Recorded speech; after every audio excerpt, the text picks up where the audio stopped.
Bharatiya Janata party ने लोकतंत्र का गला घोटा है। जिस तरह सरकारी मशीनरी ने सत्ता के आगे नतमस्तक होकर वोट को प्रभावित करने का, वोट में देरी कराने का, वोट को रोकने का, लोगों को धमकाने का, लोगों के मत को उनका प्रयोग न करने देने का जिस तरह का जो है पाप भारतीय जनता पार्टी की उत्तर प्रदेश की सरकार ने किया है, सिर्फ अपनी वाहवाही करने के लिए, ये अपराध है।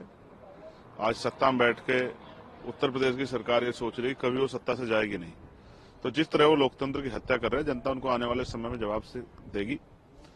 और मिल्कीपुर में भी इतने उसके बाद भी हो सकता है कि परिणाम भाजपा को सबक सिखाने वाले हो। दिल्ली में भी चुनाव हुए और एग्जिट पोल में, ज्यादातर एग्जिट पोल में बीजेपी को बढ़त दिखाई जा रही है।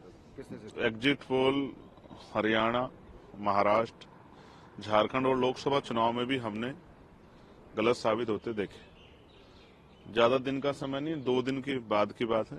8 तारीख को ईवीएम खुल जाएगी, सब पता लग जाएगा। वैसे जितना सरकारी मशीनरी का प्रयोग सरकार यहाँ कर सकती थी उतना उन्होंने किया, और बहुत सारी ऐसी वीडियो और बहुत सब कुछ सामने आया है।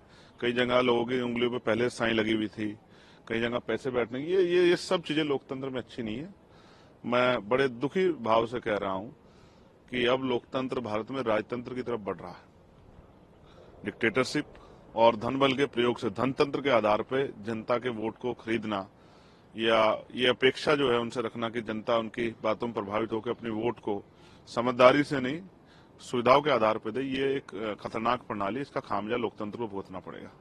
हालांकि कुछ ऐसे प्रत्याशी जिनको मैं चाहता हूं, जहां हम नहीं भी लड़े कि वो जीते, जो ऐसे लोग हैं जिनको जेलों में सताया गया और अब वो चुनाव लड़ रहे हैं, मैं चाहता हूं ऐसे लोग जो हैं प्रत्याशी जीत के जाएं। बाकी जनता के हाथ में, जनता क्या करती है। इलीगल माइग्रेंट्स को यूएस से वापस भी भारत भेजा गया 104।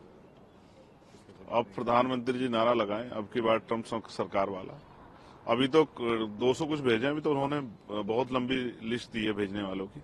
हमारी फॉरेन पॉलिसी की नाकामियों की वजह से सब चीजें हो रही हैं।